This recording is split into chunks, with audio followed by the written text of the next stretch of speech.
Good evening, everyone. This is Sandy Anastasi with you this lovely evening to talk to you about Kabbalah. And I'm really pleased to see so many people on the webinar with me here tonight. This is one of my absolute favorite subjects, favorite topics. I've been a student of the Kabbalah since the early 1980s. I'm absolutely certain I will remain a student of the Kabbalah for my entire life. It is an absolutely amazing tool for growth, for expansion of awareness, for evolution of the individual and all of mankind. It's a tool, I believe, that should be in everyone's arsenal if they really want to understand themselves, their lives, and the world around them. So let's get started, and I'll tell you all about why I am so much a lover and a perpetual student of the Kabbalah. What does the Kabbalah have to offer to you? Folks, all the way back in 1979, I began studying metaphysics in earnest. I was studying astrology, I was studying tarot, I was studying numerology, I was studying feng shui, I was studying how to move objects with your mind, all forms of psychic development. And needless to say, I'm a Gemini. Welcome to GoToWebinar, Web Events Made Easy. I now know is the Kabbalah, and I dreamed this night after night. Why did I dream this?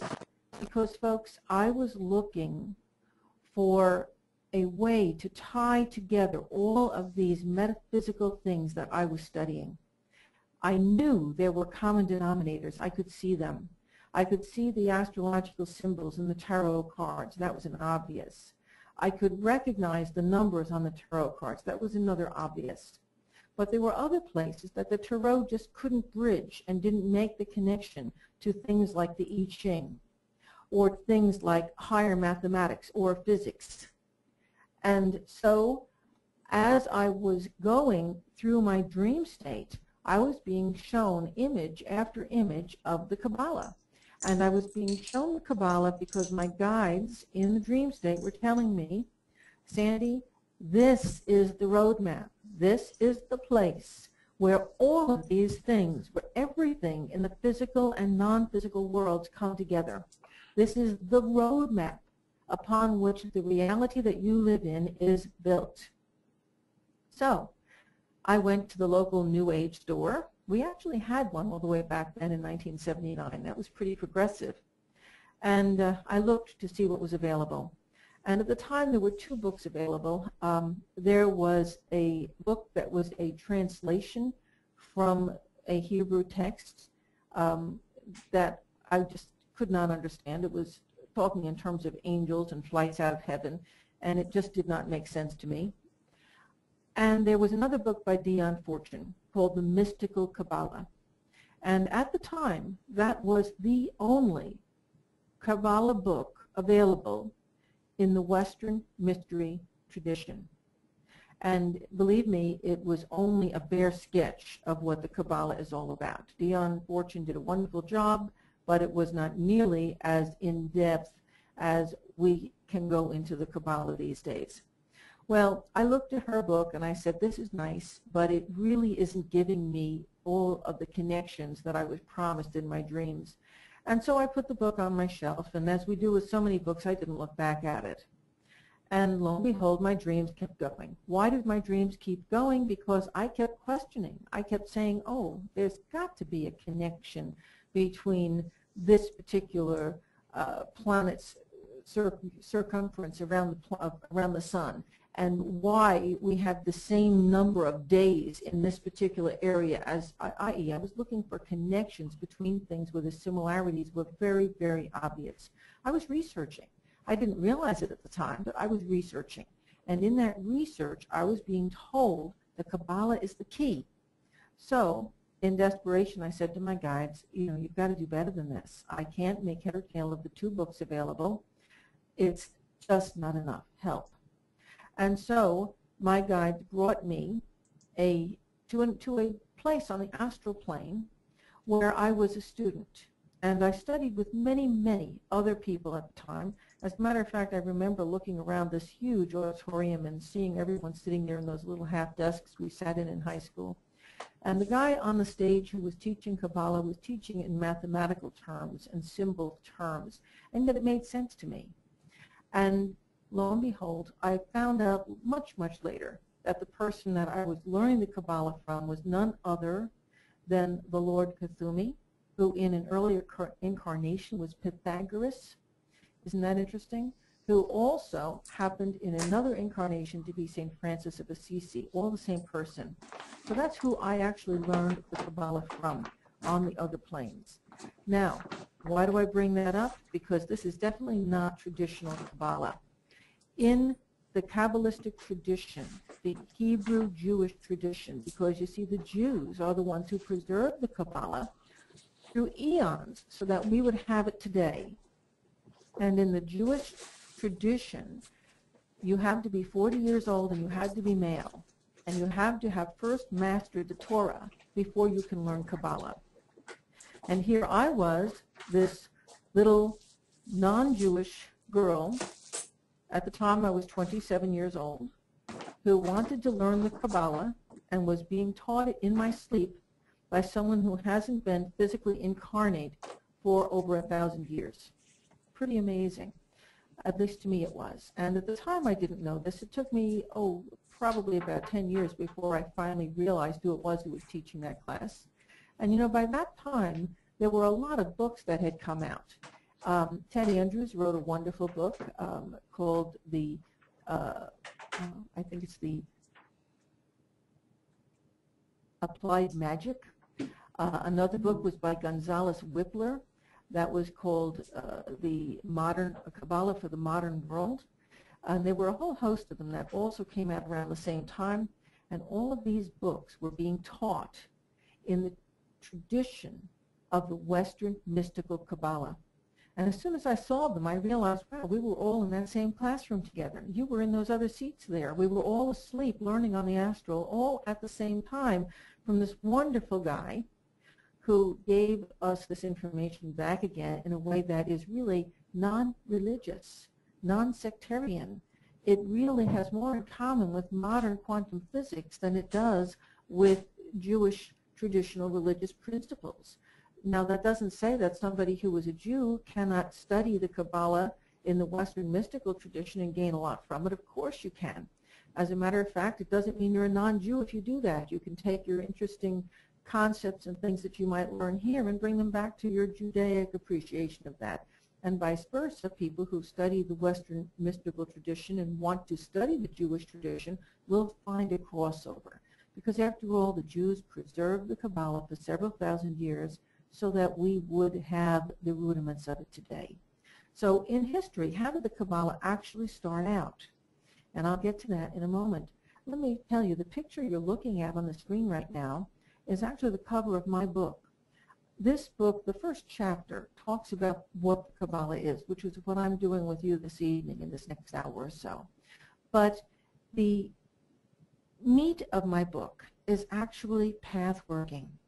Because, you see, I realized somewhere along the line, also in the early 80s, that for me the very best way to understand the Kabbalah was from the inside out. It was by living it, by experiencing it, through direct application of the principles and the ideas.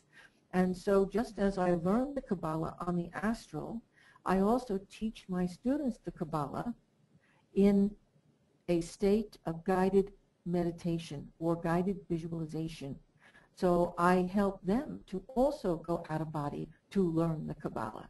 So we'll get to what pathworking is a little bit more along the way, but just suffice it to know that the book that I wrote is one of the very few books that are available right now that talk about Kabbala pathworking. And this is definitely one of the very direct routes to higher consciousness, to connecting with your own higher consciousness, to gaining a sense of balance in your own persona, between your higher and lower selves, between you and your guides, between the right and left hemispheres of your mind, of your body. It is an absolutely amazing tool that will help you to expand awareness, and through the principle of vibration helps all of the people you come in contact with to also raise their consciousness and their vibration. And I have found that pathworking is the best way to do this. So my book is on pathworking, and folks, all of the paths that I and some of my students together with me wrote are in this book in their entirety. But you can also listen to them online on my website. They are always free. And each one of the 20, there are actually, it's called the 32 Paths of Wisdom, but there are actually only 22 paths because there are certain symbols or stations on the tree that themselves are considered paths. We'll talk about that too. It becomes much more easy to understand once we get into the diagrams that I'm going to show you. Now, when you go into the path working on my website, you're going to see 22 paths there, and if you do them in order from 32, reversing on backwards, okay, going back all the way back to 1, if you do it in that direction, you will be able to take the paths one at a time, and those paths will lead you on a journey to explore your own world, your inner world, your outer world, and your higher consciousness. Coupled with this book as a guidebook that gives you dreams that you can actually record, places to record your week, a diary, you will be able to go into that path working and have a practical map that you can guide yourself all by yourself into a higher consciousness. This is a tool, folks, that I am giving to everyone without charge because it is so very, very important in the development of mankind right now.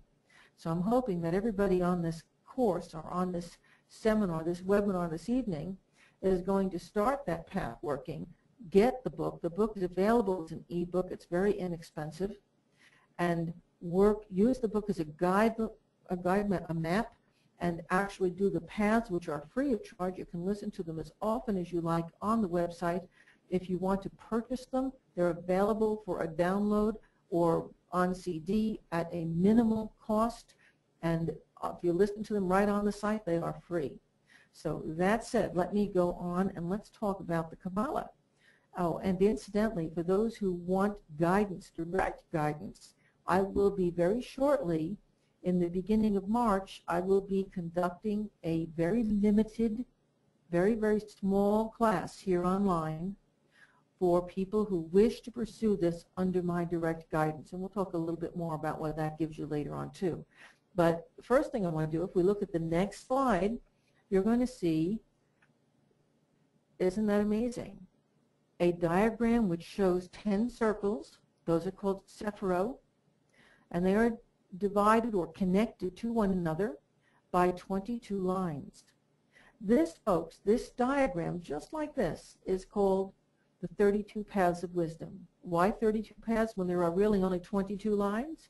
It's because each one of those circles, or sephiro, S-E-P-H-I-R-O-H, are also called one of the paths. They're also considered a path. So altogether, it's 32 paths. So it's called the Tree of Life, or the 32 Paths of Wisdom, or the Kabbalistic Tree of Life. And incidentally, don't ever argue with anyone about the spelling of Kabbalah, because there are at least 10 ways that I know of how you can spell Kabbalah. The fact is they're all correct, so just don't get into any arguments with that, and you'll be fine. Now, why did I decide to start this course tonight with just this line drawn? It's because this truly is what the Kabbalah was for many thousands of years. The Kabbalah, remember I told you in ancient Judaism, you had to be 40 years old, you had to be male, and you had to have mastered the Torah before you were ever able to be taught the Kabbalah. The reason, folks, that the rules were that stringent is because the Kabbalah is a system that tells you how to manifest your reality, i.e., Kabbalists were considered magicians. They were able to change the events. They were able to float some of them above the floor. They were able to enter people's minds. They were able to do things that the average everyday person couldn't do. And so in the Jewish tradition, no one who hadn't reached a certain level of maturity, insight, understanding, and had proper religious values was permitted to study the Kabbalah.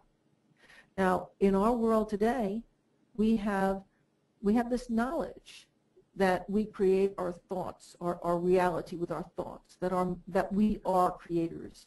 We have the teachings of Abraham from the Abraham Hicks group. We have the teachings from all the different systems that have come out that teach us that our minds create the world. We are becoming creators, all of us, more and more powerfully every day. The Kabbalah is going to teach you to do all of those things and more, much, much better, and to understand, this is the key, to understand why these things work and how they work and how to address the issues within yourself that need to be addressed in order for you to become the person that you choose and want to be. It teaches us how to sculpt ourselves. Now, back to this ancient Judaism. Imagine that you are a man who's 40 years old, who has studied the Torah all of his life and committed to this process of education. And finally, your father, who is a Kabbalist, has sat you down next to him in the sands of the desert, and he draws this line drawing in the sand at your feet. And he says, study this and dream. Because initially, this is how the Kabbalah was passed on. It was from father to son. And it was a line drawing in the desert sands. It was a totally secret tradition. It could be erased with a breeze. The angels, the energies, all the aspects that we talk about, that we know about, that are part of the Kabbalah, were all handed down verbally. There was nothing in writing for thousands of years. And of course, here we enter the 21st century, and there are probably 2,000 or 3,000 books on the Kabbalah. Most of them certainly are written in Hebrew, but there are many, many now written in the Western mystical tradition as well. So let's look at our next slide and take a closer look at what this Kabbalah is all about. This next slide shows us from the top of the tree where we see divine self, and the term there, the name for the divine self is Kether, K-E-T-H-E-R. And at the very bottom of the tree, we see your physical body, the earth plane, and the name of that Sephiro is called Malkuth, M-A-L-K-U-T-H. Folks, you'll notice that I'm giving you spelling and pronunciation, but I want you to know that you're going to find these terms spelled differently depending on what language and what culture you're speaking to. And you're also going to see tremendous diversification in pronunciation, because these are Hebrew names. They're Hebrew God names for each Sephiro. And you see, Hebrew in its spoken form is a lost language. So we have to take a guess at how these things are pronounced. The way I pronounce them is the way a rabbi's wife told me to pronounce them many years ago when she studied with me. But that doesn't mean that's the only pronunciation or even the correct pronunciation. Okay? Now, when the energy begins in Kether, it moves from Kether to Hokmah. Hokmah is the divine force we call the father of all. From there, the energy moves across part of the tree we call, if you look at the diagram, the abyss, Daath. Now, that abyss at Daath, D-A-A-T-H, is often thought to be where the fallen angel has come from. And when Daath has fallen, it falls all the way down into Malkuth. There's an interesting concept here that and you've heard this, that the earth plane is where those fallen angels came, i.e. the earth plane started, and this is physics, this is astronomy, this is where our universe came from. We came out of that Big Bang, we came out of the initiation, the first breakup, the divine self Kether, the single point of origin exploded in the Big Bang. It the force that drove it outward was Hokmah, the father of all. The form that caught and formed our physical universes is the divine form of Bina, the mother of all. And out of that was born Da, the abyss that drops all the way down to the physical plane, Malkuth. That certainly is one important way of looking at it. This is where good and evil has come from, straight from the beginning. Their good forces are forces of evolution, our desire to return back to oneness, wholeness. Bad or evil forces are evolution, are involving into the physical plane. Okay? That's the basis of involution and evolution. Evolution brings us to higher consciousness. Involution brings us towards physical awareness. Okay? And we can get really, really, really philosophical about all those things. But one of the things I love about the Western Kabbalah tradition is that you can get, on the one hand, as intense and theoretical as you want, or you can get as down to earth and practical, and this is our reality here and now as you want. And I like to do both. Now, what's interesting is once the energy passes through that divine form of Bina, it crosses over again the abyss to the opposite side of the tree to where you see memory, Kesed. And that's the form that was gained in that Soprano Triad, trying to manifest into the next dense level. It's still not totally physical, but it's closer to the physical. And then the energy moves across the tree to where we see evolution, Gevura. And this is our plane of higher consciousness. Again, the energy now comes back to balance in the higher self, Tiferet. This is as close to the physical plane as you can get without really getting into the actual physical aspects of it. Once we get past Tiferet, T-I-P-H-A-R-E-T-H, we move down into the sphere of Netzach. Now, you'll notice that this is feeling and perception, but it also is known as a fire Sephiroth. Netzach has this physical activity, this fiery spirit, this incredible intuitiveness, this creativity that's absolutely amazing. And when you are dealing with Netzach, once you fall below the higher self and you get to the level of Netzach, you are now dealing with the physical reality. No, this isn't the physical plane where we can feel, see, and touch, but this is where many of you could actually sense relative to the inspiration, or you can feel this energy coming from somebody who's got this tremendous vibration and excitement. Yes, this is something which you can't quite measure yet. We don't have those tools, but you know it's physical because you can feel it. Across the tree, we have Had. This is the seat of mind, and it is a water Sephiroth. And when you're dealing with Had, you're dealing with all this mental activity, these thoughts, this place where governments and theories and ideas and concepts are originating.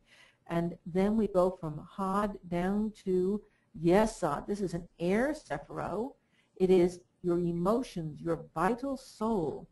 And this, incidentally, is the lower astral plane. If you go that one step up, Had and Netzach together are the upper astral. You see that written on the side? Well, Yesod is the lower astral. And so here we have Yesod, which you can actually put your hand out and feel.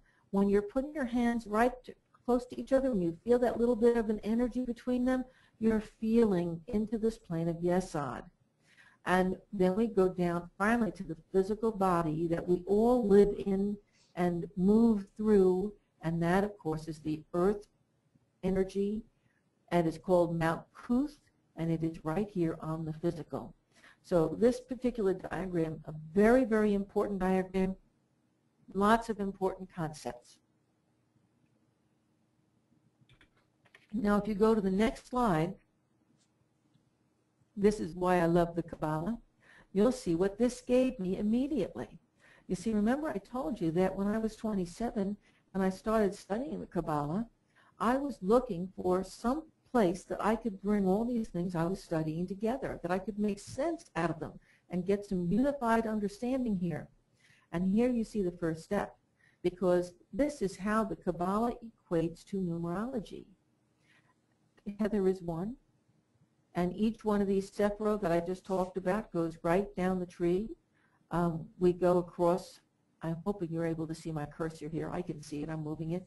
We go from Kether to Chokmah to Bina, down to Kesed, across the sphere of 5 is Gibora, the sphere in the middle, 6, number 6 is Tiferet, number 7, Yesod, number 8, Had, number 9, Yesod, and down on the bottom we have Malkuth, the 10th Sephirot. And each one of these paths, we have the 32, then the 31, then the 29. When you go onto my website and you listen to the paths, and you should never do them more frequently than one a week, and never farther apart than one a month if you're doing them on your own, okay? Otherwise, they don't have the same effect. They just don't work as well. Now, if I'm working through the pathworking and I start with 32, I'm actually learning how to bring my consciousness from the earth plane to the lower astral. And then when I do the next week and I do path 31, I'm learning how to bring my consciousness from the earth plane to gain control of the mental constructs in my mind. And the same thing when I bring my energy from 9, the lower astral, Yesod, up to Had, number 8, I'm learning to actually think and function on the lower astral plane. It's really amazing how we evolve as we work through the path working, but you can also equate the numbers to each one of the paths. And as you understand the path from the inside out, you understand what it means to really and truly be, for example, a number 32 in numerology. Or 3 plus 2 is 5. So you see where that could connect as well? Okay? So this, if we look at this particular diagram, you can immediately grasp how important the Kabbalah is when you're relating to numerology. Now, something else that's interesting for you folks who do the I Ching. We have 32 paths here, right? Well, 32 and 32 is 64. So when you come down the tree, you're doing 32. When you go back up the tree, you're doing from 32 to 64. And in the I Ching, there are 64 hexagrams. So now not only do we have the connection here between the Kabbalah and numerology, we have the connection between the Kabbalah and the I Ching. Let's look at the next slide. This is where it gets really fun, because as a teacher of psychic development, I'm very, very aware of the chakras, the psychic energy centers that open and help us to develop our psychic energy centers. So you can see if you look down all the way at the bottom, the root center, if you go on my website and you take the Chakra Exercise that's there as an audio download, well, you'll start with the root center and you'll go all the way up to the crown. Now you can see that you're also moving your energy through your own body, and your body becomes the tree of life. So you see, the tree of life is far more than just a diagram.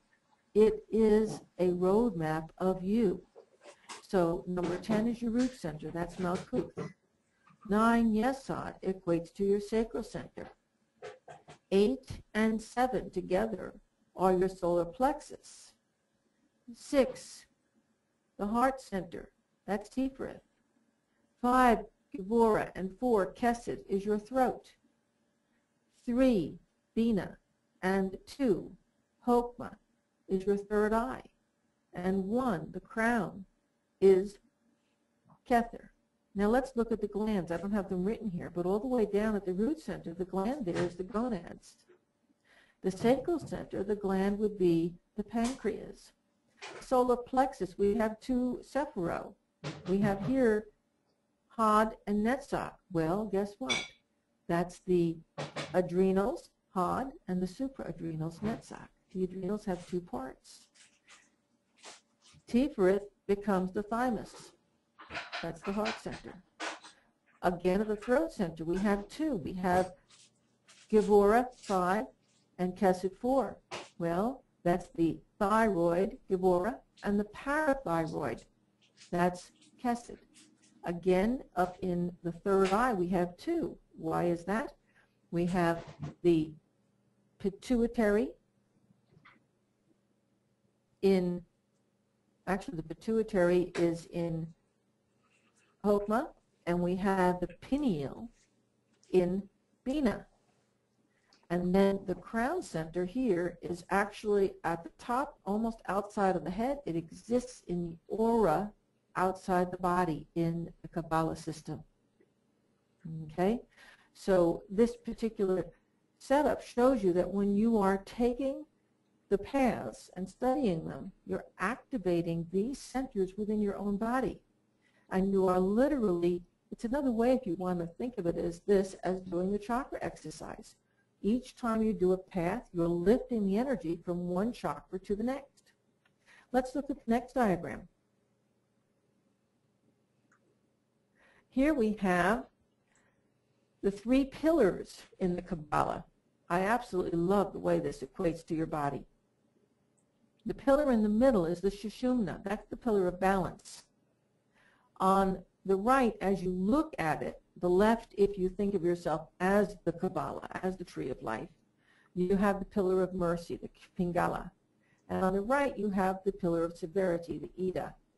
Now, the way life works, folks, is the pendulum always swings back and forth from left to right, doesn't it? Okay? You go through a period where things are rough, and then you work real hard to catch up, and then all of a sudden things get easy, and the pendulum swings the other direction. So it is normal for us as we move through incarnations and as we move through our life to be that pendulum swinging back and forth. Hence, in the tree of life, they give you the two pillars. They show that swing, this constant swing of the energy. They call it the serpent path as it comes up and down. On its way down, it's bringing energy into creation. On its way up, it's evolving us back towards the oneness. Okay? So it's always moving back and forth. If you looked at this, if you looked down at it, you'd actually see it like a swirling force going either clockwise or counterclockwise. Okay? And we, on either side of our body, we have the poles of the Ida and the Pingala, just like in the tree of life. They have the poles of the pillar of severity or the pillar of mercy. Only on the center pillar is there balance. Only on the Shushumna is there balance. So when you do meditations, when you do the chakra exercise, when you do work, any work, whether you're working with the Monroe Institute's hemisync tapes to balance out the two hemispheres of your brain, if you're meditating and you're doing alternate nostril breathing and you're balancing out your energy, anything, if you're riding a bicycle and you're working on balance, you are working to bring energy up the Shushumna, and you're working to balance those two poles where there's constant shifting back and forth. What's interesting is that central pillar, that if you were to take a path directly up the central pillar, and there are paths that go straight up, that's called the path of the mystic, because that's the person that seeks to constantly stay balanced and not react too intensely one way or the other. Okay? If you are only on the path of severity, the side of the tree that is involved with severity, or this path in here, then you would be on the path that's dealing with the hermetic system, the path of finding and seeking and questioning and looking. And if you find yourself constantly on the path on the side of the tree, which deals with self-motivation, on that side of the tree you're going to find the path of the artist, and also the path of the martial artist and the path of the warrior, all on this side of the tree.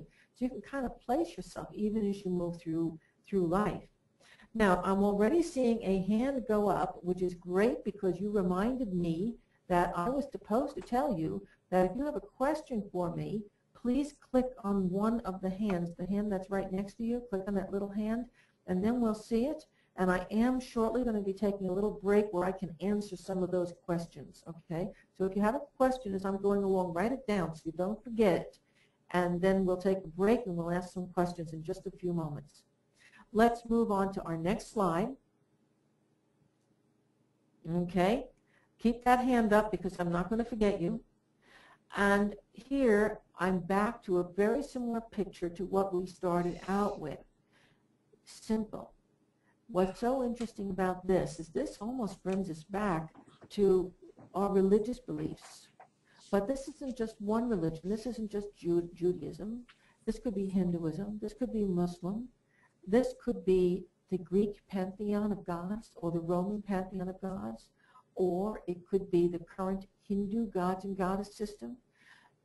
It just describes that depending on who you are worshiping, on what the characteristics of that particular god are, that particular energy also falls on this tree. And I do want you to make a note that the highest we can get and still have a physical body we're worshiping would be the level of Kether, where it says King of the Gods. Because when we think King of the Gods, we're thinking that guy sitting on a throne.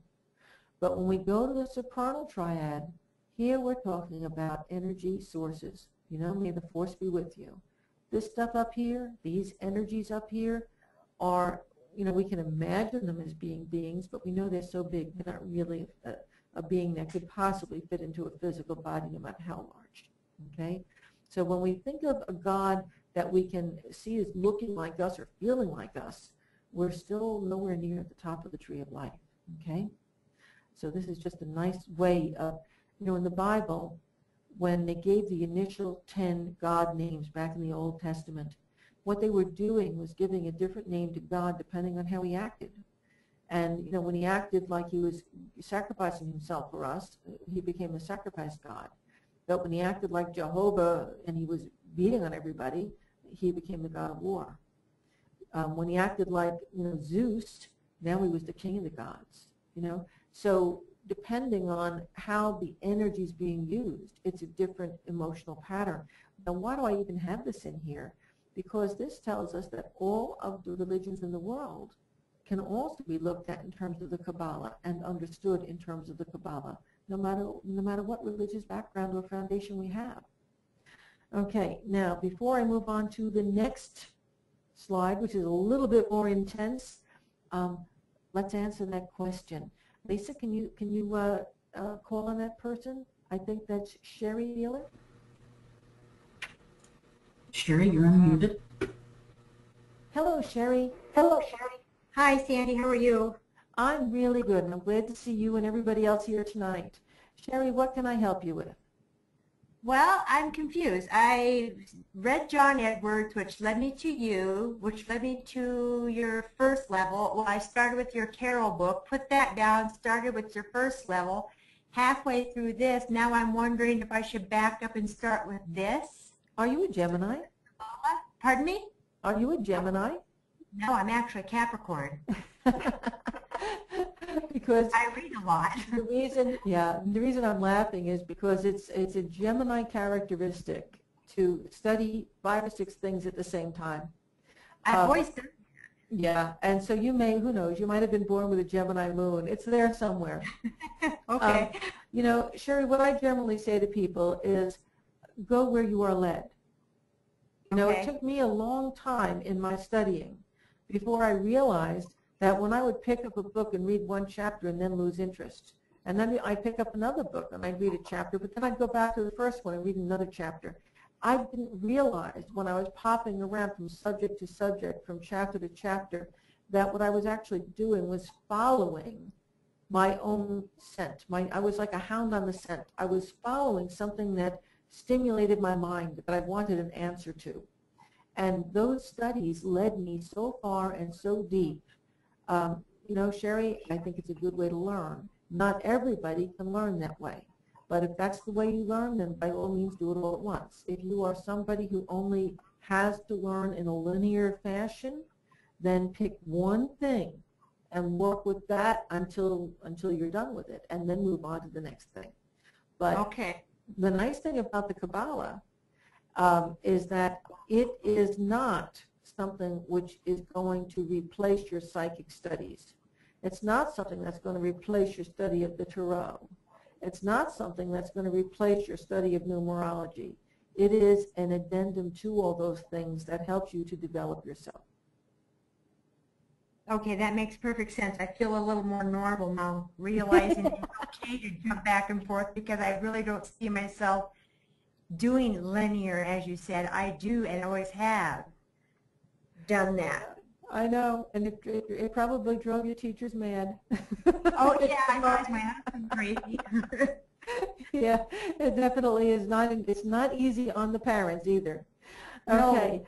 Sherry, thank you for asking that question. And while I'm taking the time, Lisa, is there somebody else with a hand up that we might answer a question for? Yes, Chris. Chris, your mic's unmuted. Hello, Chris. Hello? Chris, I can hear you. Would you turn your audio down just a little bit? We'll hear you more clearly then.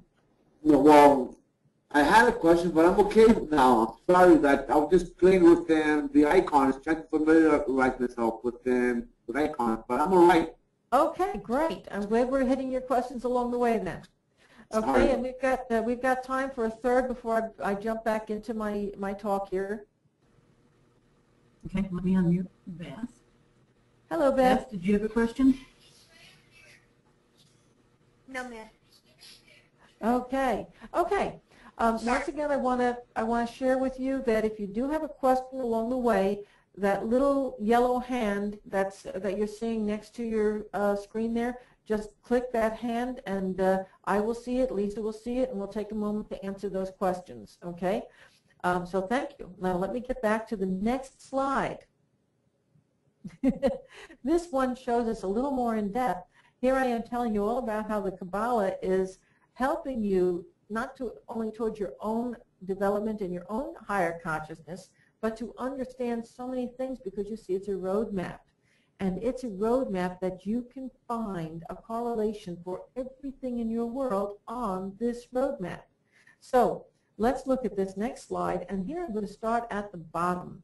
And you know, folks, forgive me, I'm not sure if you can see my arrow or not when I put the arrow across it. I'm afraid you can't. I don't think I have a pointer. So I'm just, yeah, okay, wow. Trish has a pointer, so she's going to point for you. Thank you.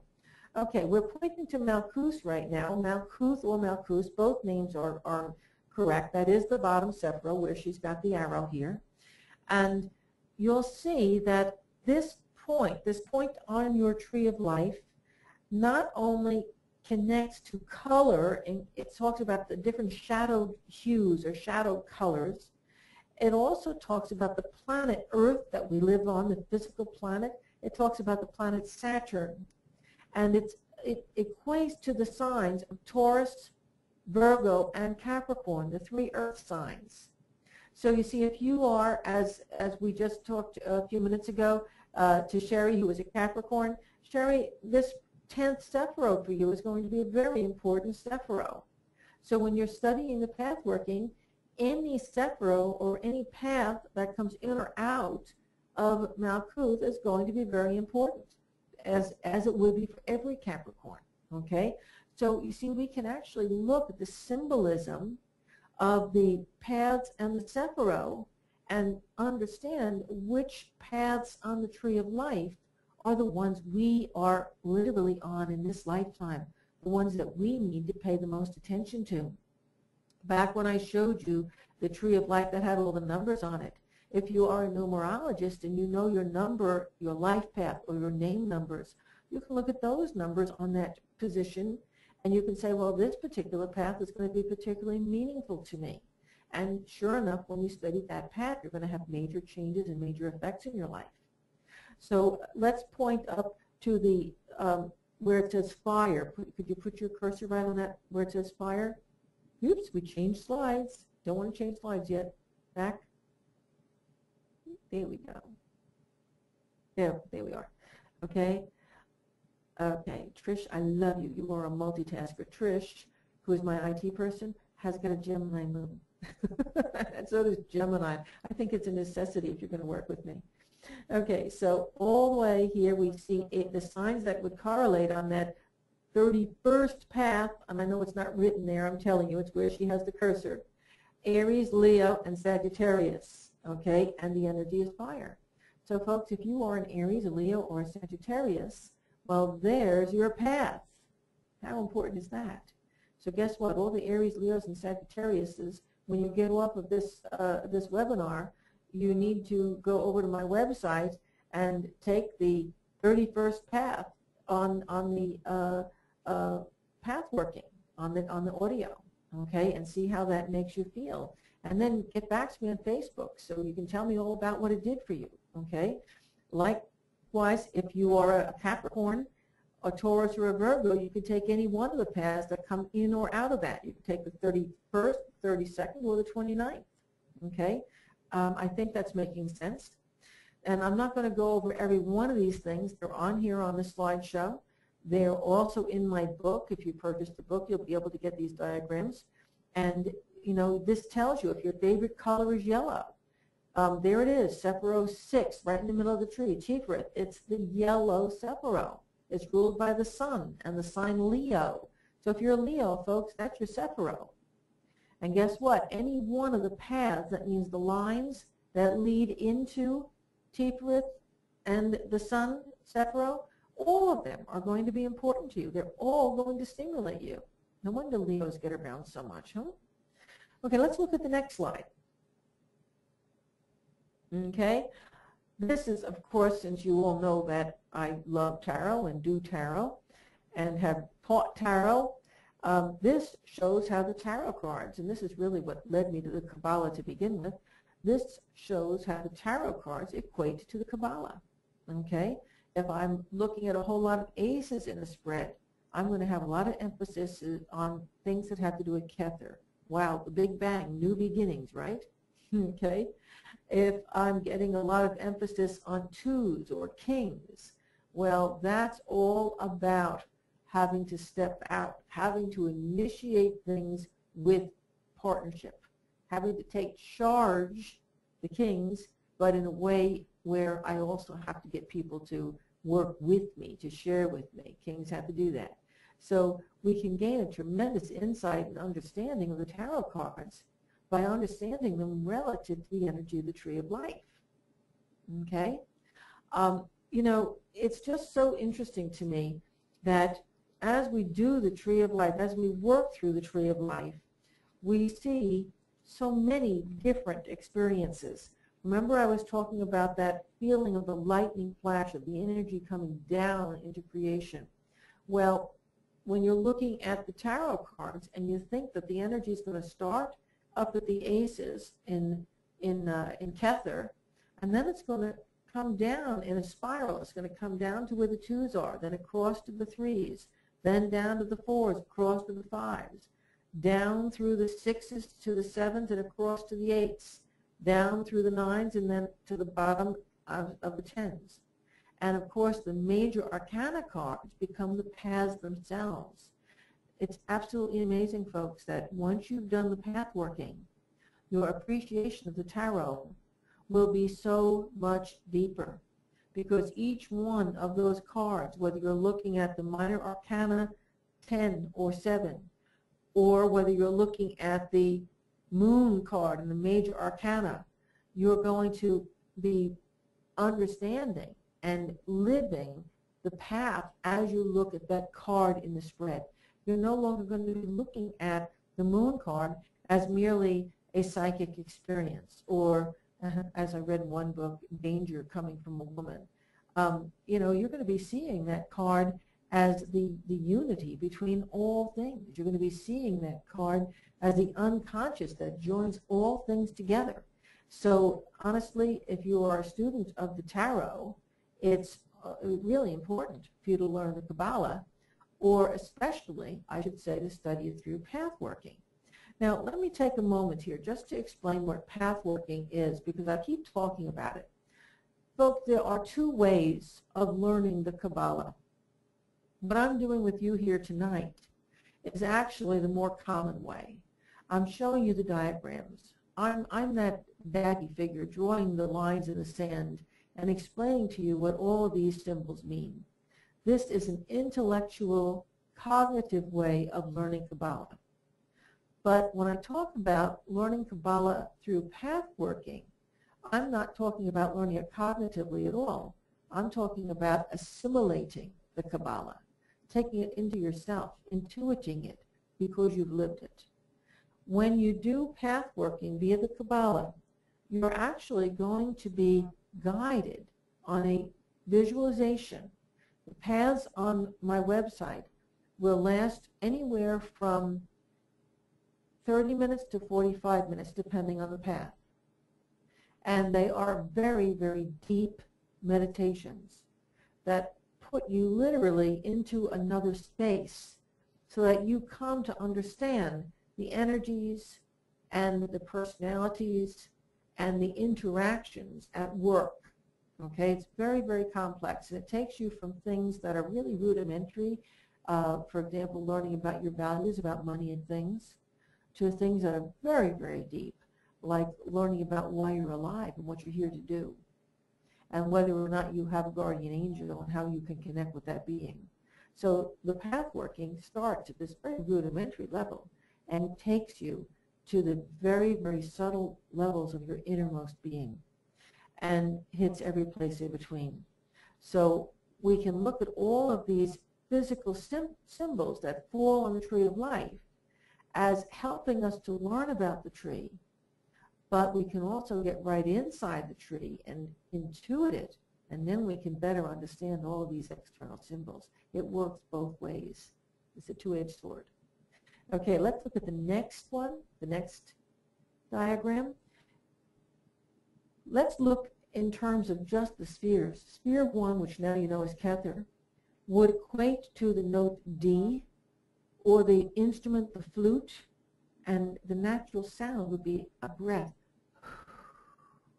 Okay? So if you find yourself really attracted to flutes or the key of D, you're a Kether person. That's how this little chart here works. I happen to go through phases. Right now, I'm kind of going through a harp phase where I really love harp music. So what I'm dealing with is the sphere 4, which is the sphere of Gevurah. What do you know? Gevurah is the god of war. You think I have a lot of activity and action in my life right now? So you see, I can actually look at the Kabbalah, and even without doing the path working, I can use it as a roadmap to understand why I'm going through certain things in my life right now. Okay? Perhaps right now, I'm at a point where I'm really super balanced and stable. Well, that would be Tiferet. That's sphere 6. Are you really liking the key of F? Do you love organ music? Are you sitting in front of a lot of fires these days, listening to the crackling of the fire? All of those things equate to Tiferet. So this is an interesting little thing that can give you some idea as to where you are leaning towards just in this moment, by what kinds of sounds and vibrations you feel like you want to have around you. Okay? It also might give you some insight. I know I tell my psychic development students when they're learning to do mantra meditations that if you could hear your vibration, you would actually be able to hear its own sound. Well, perhaps when you're attracted to some of these sounds or keys or notes, you're being told what your own vibration is, at least in this moment. Okay, let's look at the next Sephirah. Here again, I have the spheres written down on, not Sephirah, pardon me, the next slide. Let's look at the next slide. Yeah, sorry about that. Okay, so here in this next slide, we have on the left side each one of the Sephirah by name. And guess what? We have the divine God name.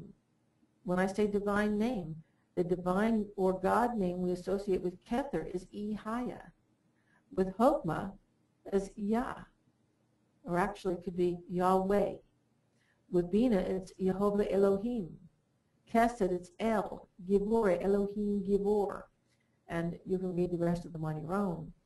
The thing is that we actually have a divine name that can be evoked or invoked to draw your attention to any one of those spheres. And something about Hebrew, which is very important, there are only 2 divine or sacred languages left on the planet right now, and Hebrew is one of them. And although that Hebrew language has not been spoken or had not been spoken in many, many years and became verbally lost, great attempts have been made to revive it, to get it back again. The current Hebrew language was developed by going into the area and putting the vowels, the components together and recreating the language. So we can talk, we can write these names, and the written language has never changed. It's always survived. We can write these names, we can verbalize audibly these names, and by doing so, we bring the energy of that sphere around us. Isn't that interesting? We can actually create through sound. Sound is vibration. So we can utilize those sounds to help to create a kind of a funnel effect to get us where we want to go. Now, the archangels are in the next column. Each one of the spheres not only has a God name, i.e. an entire type of consciousness associated with it, but it also has an archangel associated with it. The archangel you can think of kind of as the general in the armies of that particular consciousness. And then each one also has a choir of angels associated with it. And boy, are they important, because you realize each one of these 10 sephiro, these 10 different types of consciousness, is actually a different plane of existence. And the archangel is the master that dominates that plane. The choir of angels is literally the stuff of which the plane is formed of. Now, this is something you will not read in the Hebrew text. They are just going to tell you these guys are choirs of angels. I'm going to tell you from a physics point of view, from a Western Kabbalistic point of view, the Kayal HaKadesh, for example, are the points of balance that actually create the beginning where that Big Bang came from, okay? They are the initial structural components of the entire universe. And on each level, the choir of angels is intrinsic to the plane that we are talking about. So we're literally talking about learning to travel the lower astral plane and the upper astral plane and even the higher planes using the Kabbalah as a roadmap.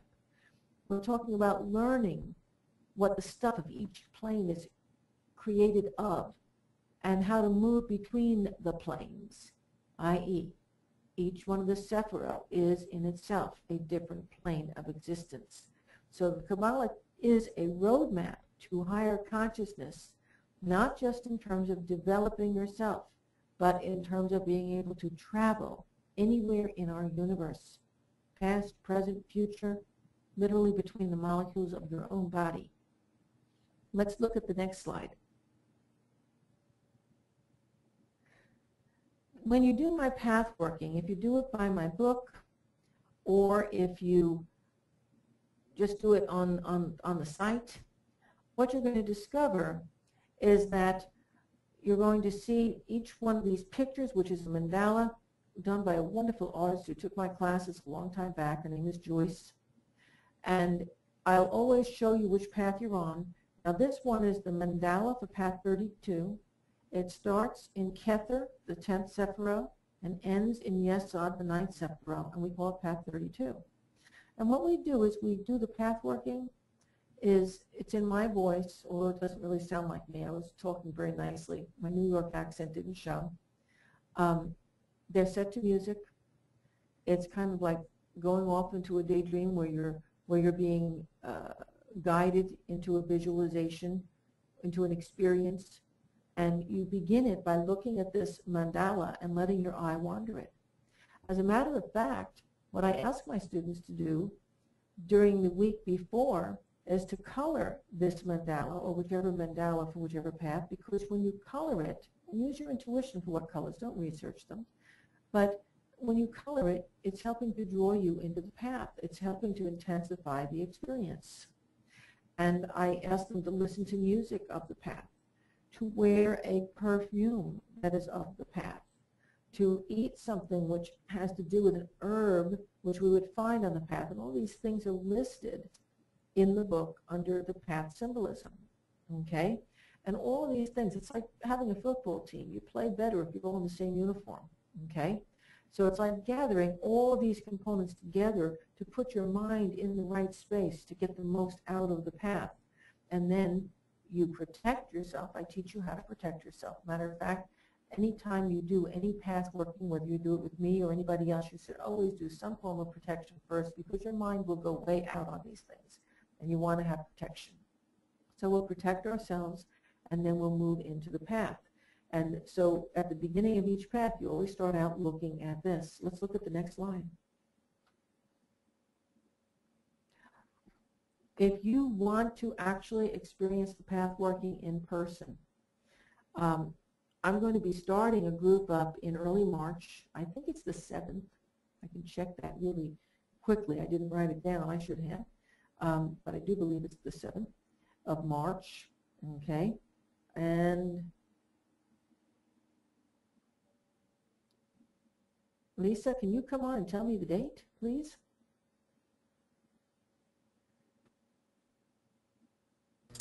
It's the 6th. It's the March 6th. 6th on Wednesday. Okay, yeah, it's not on my Yeah, calendar. me too. Wow. Thank you, Lisa. She is a dream, a wonderful, wonderful assistant. So, folks, if you want to register for the Kabbalah Pathworking, I'm going to encourage that you try to do that very, very soon, because I will only have 10 spots available. And, you know, part of that is, you know, the software, but mostly it's because the pathworking, when I do it with you, is so very, very intimate. I ask my students to actually do the path that night before or sometime during the day. And of course, we have all the components of how we do the path. So everybody's doing it basically the same way. And then we come to the actual class and we talk about our experiences on the path and what we got out of it, what it meant. We explore in our lives how the path is relating to our lives, how that helps us to evolve through and past different things. So it becomes a very, very intimate experience and a very growth-oriented experience.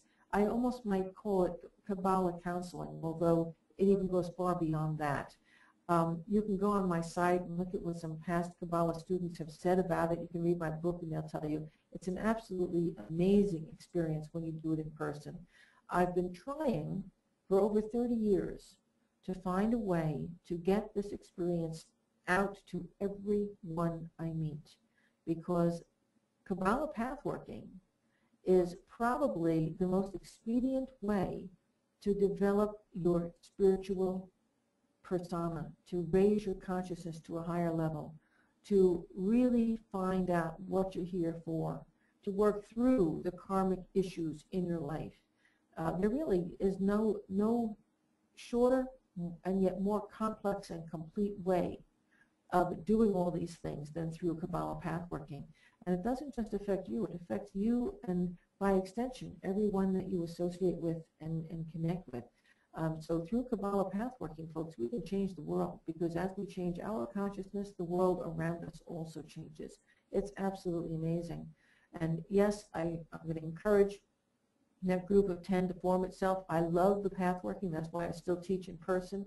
But those of you who can't get into the group this time, I only teach it. It's a 6-month class, folks. It only happens once a year.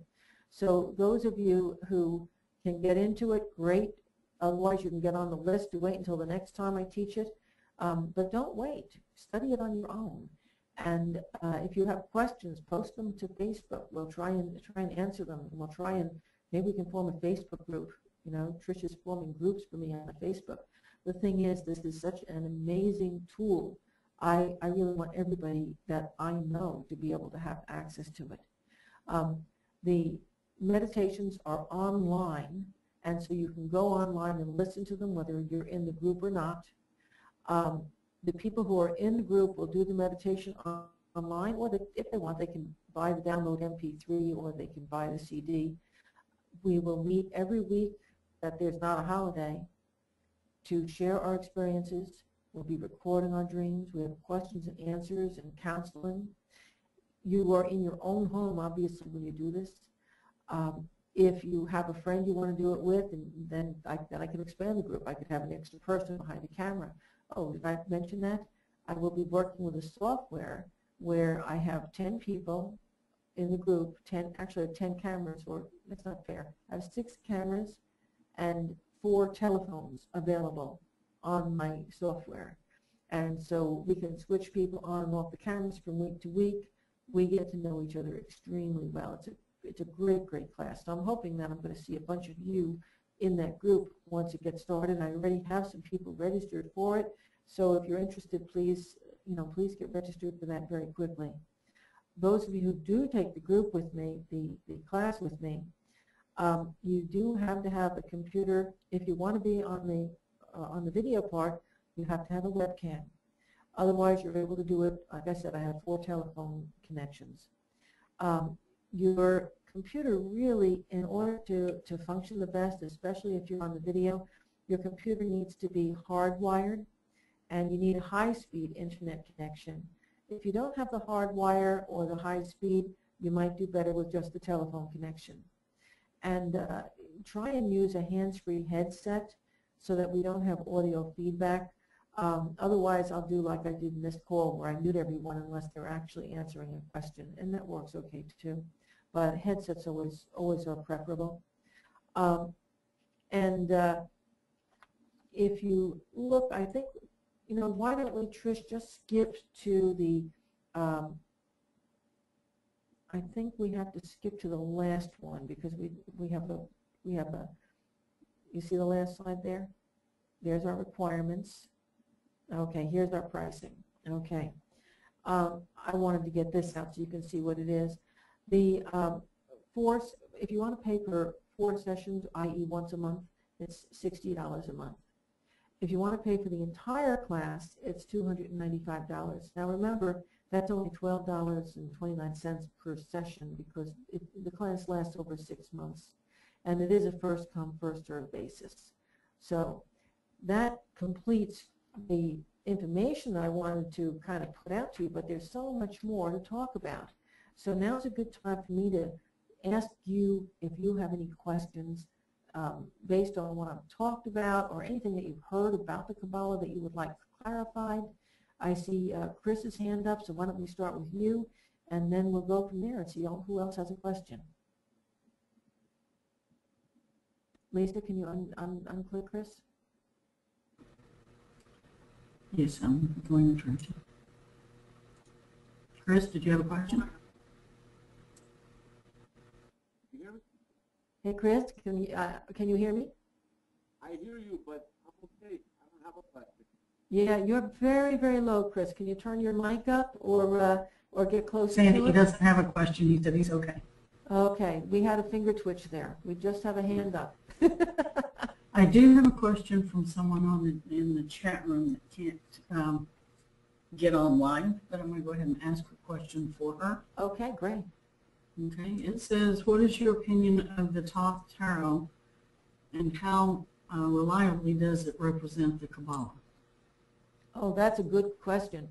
Well, first of all, I see a tremendous connection between the Kabbalah and all tarot decks. Like I said, the tarot was what originally led me to the Kabbalah to begin with. And following that, I realized the connection that the Kabbalah had to everything else in our world. So the tarot is a wonderful place to start. Now, I believe, and I've been yelled at for this, but I believe, this is my firm belief, that the Kabbalah actually originated, as did the tarot cards, in ancient Egypt. And I believe that the Jews, a wandering tribe that passed through Egypt, were given the Kabbalah to guard and protect, just as the Gypsies, who also passed through Egypt, were given the tarot to guard and protect. That's my belief, okay? And, my belief is based in a lot of things like past life recall, as well as research that I've done and a lot of other books that I've read that are in agreement with my concepts. So it's my belief. I'm not going to push it on anybody. Like I said, I've been criticized for that belief, but I will hold to it. And I think that this is one of the reasons why we see so much carryover between the Kabbalah and the tarot. For example, on the High Priestess card in the Rider-Waite deck, we see a black pillar and a white pillar. And there's one of the cards where at the top they even have the names, the Hebrew names of Hokmah and Bina. So, I mean, there it is. It's in black and white, the Kabbalah symbolism equating to the tarot symbolism. Now, in the Thoth deck, there is definitely Kabbalah symbolism. It may not be quite as intense in some of the cards as it is in the Rider-Waite and its clones, but it's definitely there. And remember that the author of the Thoth deck, Aleister Crowley, was in his younger years, before he kind of went off the deep end, as they say, he was a very brilliant man, and he did enormous research. He developed the Thoth deck with the aid of Lady Frida Harris, his artist, over a 5-year period. It took them that long to draw it, and it took him a lifetime of gathering information to put into it. The Thoth deck is usually read by people intuitively, and I personally feel that that sells the deck short, because Aleister Crowley put his research into that, and he researched every religion in the world. He researched all of the pantheons of gods from all of the ancient religions in there. He had color symbolism, he had musical symbolism, he had symbolism that came from shamanic cultures. It's a very, very intense deck, and it's well worth studying and researching just from the point of view of all of the information that the deck contains.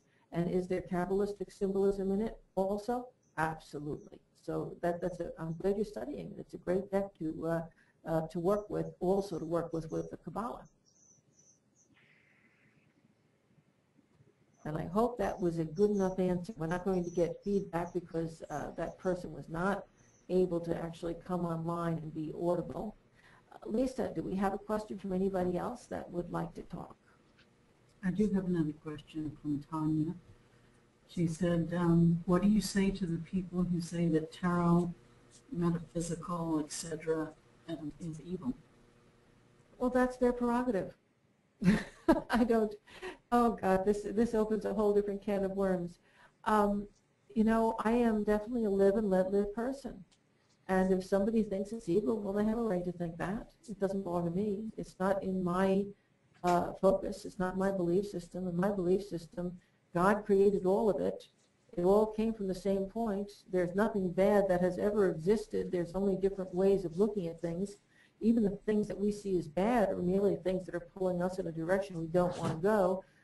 So honestly, you know, I let them have their point of view. Some people need to see evil because it makes them feel better. Okay, maybe it helps them to better define themselves. You know, I see in my life certain people that I would call evil or bad, and I'm not going to associate with them, or certain things that I think are bad, I'm not going to associate. But is that truly evil? I don't know. You know, Dion Fortune said in one of her books that the only true evil in the universe, anywhere in the universe, is that which mankind has created when he has done harm to other members of his own species. And she says that is true evil, okay? And I'm just quoting her. The thing is that if somebody wants that's their point of view, I'm not going to battle with them. I'm just going to say, okay, but then I won't associate with them because they no longer are going to want to associate with me, you see? I hope that doesn't sound like it's escapist. That's just my point of view. Do we have another question, or does she want to say anything else relative to that? No, we do have another question. I'm going to find this answer interesting myself. She said, I have a great phobia of snakes, and some of the paths have been mentioned. Any advice on how I can make it through these paths? Well, I would absolutely suggest that, you know, by the time you're done with the path working, you're going to be seeing snakes in a whole different point of view, and it might have changed the, you know, the focus within you. You know, it's interesting that in the Western world, the societal, the cultural phobia of snakes kind of began back when they chased the St. Patrick, in fact, holiday coming up next month. chased the snakes out of Ireland. You know who the snakes were? The snakes weren't physical snakes. The snakes were the Druids. And why did they show the snakes as Druids? Why did they think of them as snakes? It's because the Druids believed in the process of reincarnation. You see, the snake is always shown as the snake swallowing its tail. It has no beginning and no end. It's the circle. And so the whole concept of the snake is life force energy that recurs and repeats. When we study the energy, the kundalini that rises from the base of the spine in a coiling circular motion up through the crown, we talk about that as the serpent rising. And it's interesting that in the East, where they have always understood the process of reincarnation, the circle of unending life, snakes are revered. So we have a cultural difference between the Western world, which hates and horrors and fears snakes and equates them to the physical slimy things, and in the Eastern culture, where they are held up as being symbolic of the life force energy and the never-ending cycles. So we have two different concepts here.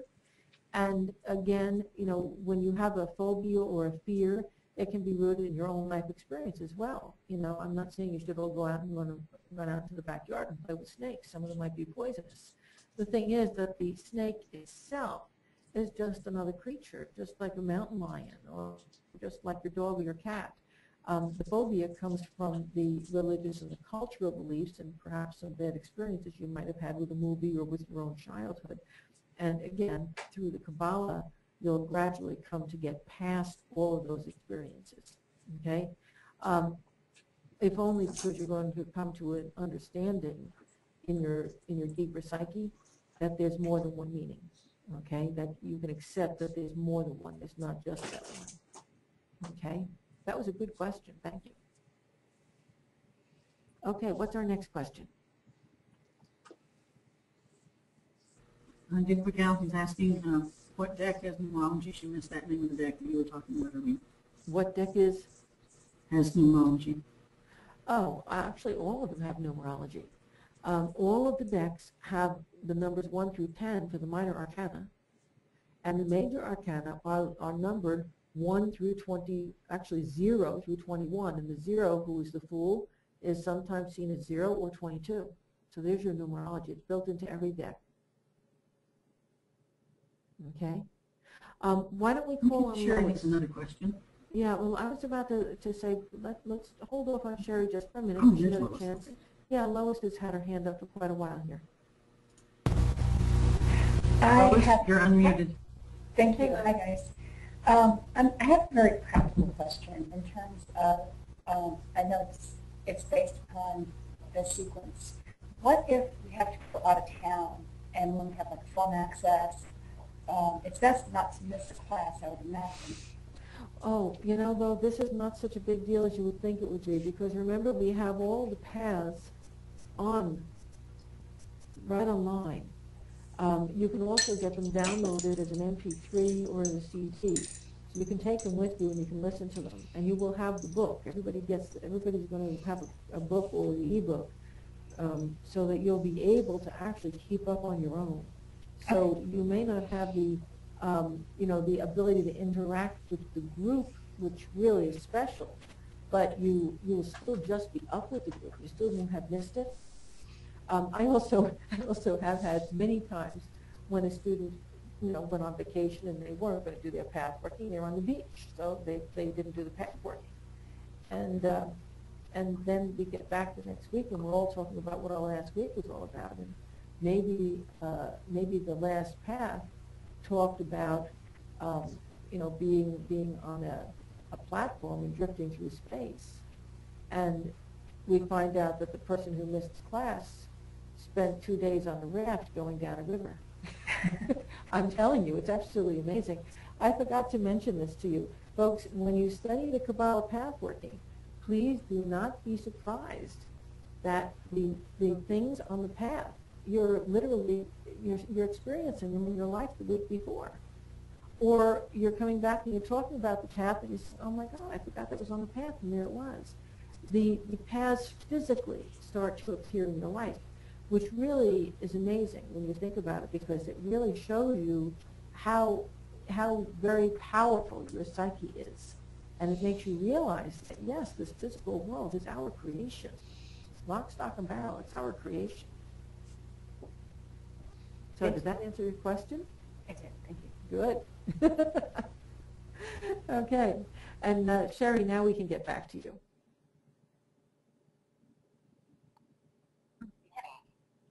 Oh, that's fine. I Okay, was very just good. trying to, yes, I'm here. I didn't catch the name of the tarot cards you were talking about earlier, and just, It's the Thoth, Thoth deck.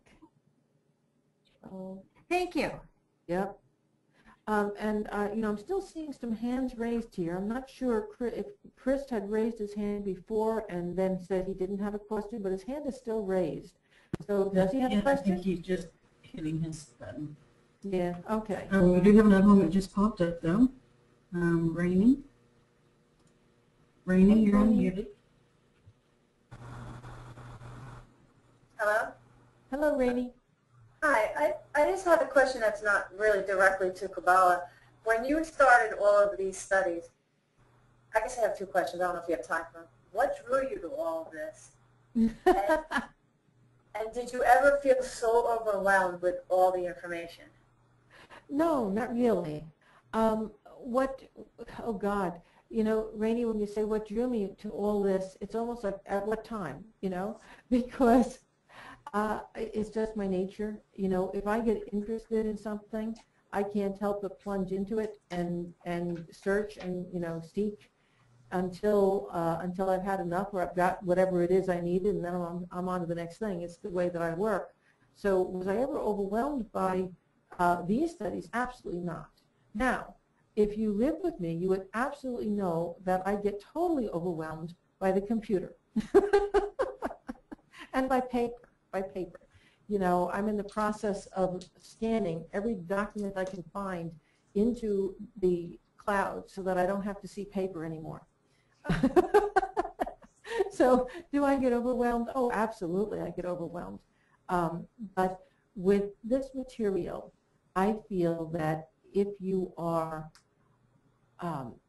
focusing and you're feeling as if you're getting overwhelmed, then maybe what you need to do is to just draw back just a little bit, because it doesn't have to all happen today.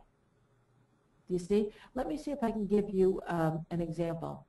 When you go to the beach, okay, and you're sitting there on the beach and you're looking out at this huge ocean, but you know, you may not be ready to get in the ocean yet, because after all, there might be some waves there you're just not ready to go through and deal with.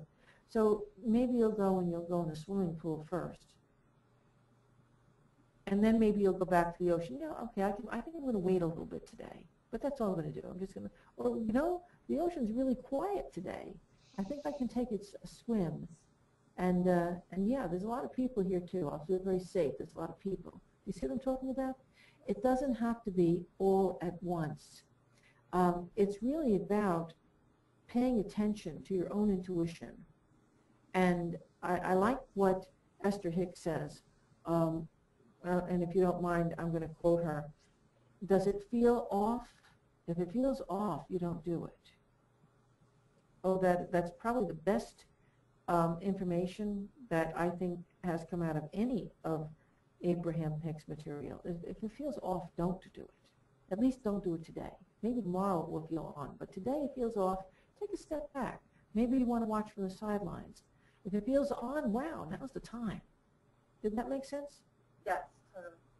You know, we live in a society that leads us to being overwhelmed because we feel we're very competitive with ourselves and also in our world.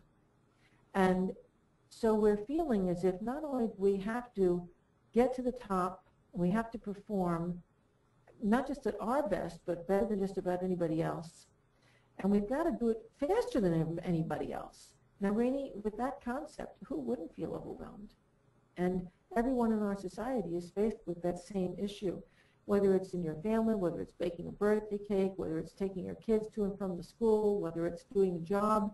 We are all in the same position. We're expected to do not just our best, but beyond our best, and we're supposed to do it yesterday. So, of course, we get overwhelmed. So please always go back to that statement from Abraham Hicks. Does it feel off? Do you feel like you're being pushed harder than you should be pushed? Well, take a breath. You don't have to perform for anybody except yourself. Did that just make sense to you? Yes, it did. Yeah, me too. Can I ask? Can I Sure. ask one question if everybody doesn't mind? I'm sorry. Sure. I wanted to ask something like that other woman had asked. I've been getting enormous negative feedback from family members, friends. If I discuss anything to do with the psychic world, they seem to have a serious problem with the word psychic. And May I make a suggestion? yes. Why do you need to discuss it with them? They seem to ask me. I don't understand it either. It's, there's been... Then, Rain, what I would do if I were you is if they say, oh, what are those things in your hand? And you're holding a deck of tarot cards, I'd say, oh, they're tarot cards. Period. I would not elaborate. Okay? Yes, I do. You see? I think what may be happening is that you're just so very excited about what you're doing and what you're learning, and you want to share it. You want them to enjoy it as much as you do. And it may be that your very exuberance is scaring the heck out of them. So they're asking because they're seeing you so involved, and they do want to know because they care about you. But then they say, oh, wow, this is more than I could handle. This is too weird, Only give them an answer to exactly what they've asked, nothing more. And I think you'll have a lot less trouble. And if somebody, if they out now say, I'm sorry, I just don't want to know you because you're doing that, well, that may be a person that is no longer going to be in your sphere of friends, okay? Very few people are going to take that stance. Now, I want to share something about the Kabbalah that's very interesting. I've had people go through the Kabbala Pathworking very quietly. Nobody in their family or friends even knows they're doing it. And all of a sudden, their husband begins to have huge breakthroughs, getting past his blocks. And all of a sudden, he's more approachable. And it's very interesting that the Kabbalah affects you vibrationally. And therefore, all the people that are affected by your vibration also become affected. It's very, very interesting. It's kind of that's why it's such a powerful tool. It's an absolutely amazing and wonderful tool, and you don't have to discuss it. And yet you see the people who are close to you making these huge shifts. You'll also find that people that don't belong in your world just sort of drift away. You don't even notice them. One day they're gone. And other people that are attracted to you are very helpful in terms of your own, your own development and your own growth at this time. Did that help a little bit? I hope it's, this is a hard one, I think, for everyone who becomes involved in this field, because there are a lot of people who have that old, Judeo-Christian, put up the fingers in the sign of a cross and say, bad, bad, bad. We've been warned about that for so many centuries. There are a lot of people, even in today's world, that have paranoias about that. And, my attitude is if they need that paranoia, well, fine. But don't let it affect you, okay? Thank you for your time. I appreciate it. You're welcome. And we probably have time for just one more. Is there some, I see Jane, your hand is up. Lisa, could you unmute her?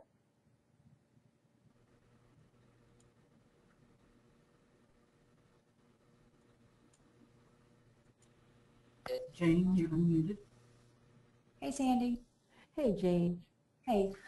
You've answered my question. I'm also a Gemini, and I think I'm trying to study too many things at one time. So I think I'm just going to have to go with my gut on this one.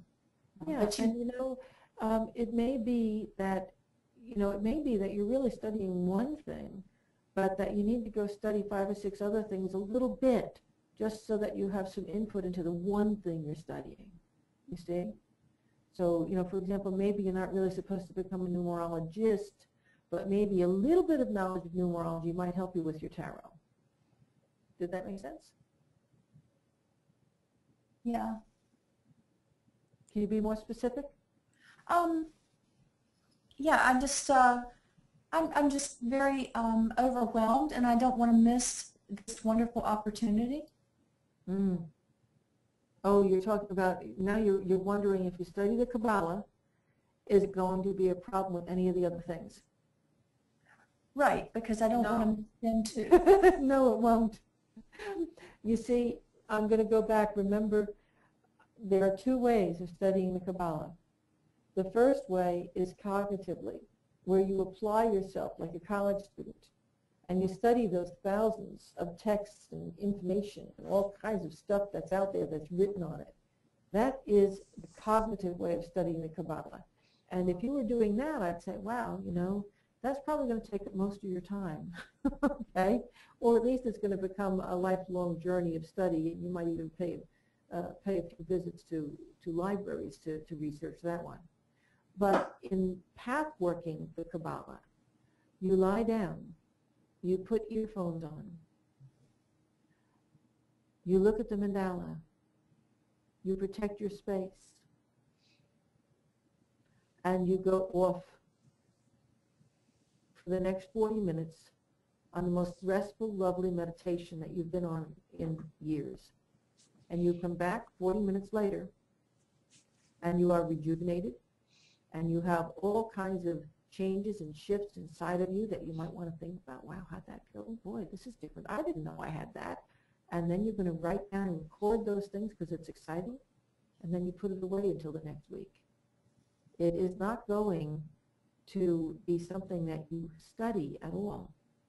It's going to be something that you move through. Did that explanation help a little bit? Yes. Thank you very much. Yeah. Yeah, pathworking is it's a very, very different way of learning. It's kind of like learning in your sleep. Okay. Thank you so much for asking that question, because it probably helped a lot of other people also who were questioning it. Well, I'm a perfectionist, so I tend to overanalyze and Yep, and that slide that just flashed on there that had a date was incorrect. So if you're going to write the date, I'm going to be beginning my next Kabbalah Pathworking class on March 6th. If you're watching this slideshow online, if you get in time, you might be able to register, but otherwise, look for it. I run one of these series probably once a year, and the pathworking is always available free of charge. All of the paths, the audio versions of the paths are all on my site, so you can download them one at a time and listen to them and work through this on your own as well. And there you have it. If there are no last questions, and I haven't seen any other hands go up, I'm going to assume that I have answered most of the questions here. And you folks have been a joy. I'm really glad that we had this chance to be together and talk this evening. And I hope you're going to be able to come back and learn more about the Kabbalah with me or with the paths of my work, my website. And if if you're one of those people who does learn cognitively, I hope that this has stimulated you to get the books, get the Kabbalah for a Modern World by Gonzalez Whippler, get the Mystical Kabbalah by Leon Fortune, get the Simplified Magic by Ted Andrews, because those are all great places to start your journey with the Kabbalah. And thank you very much. It's been a delight. I have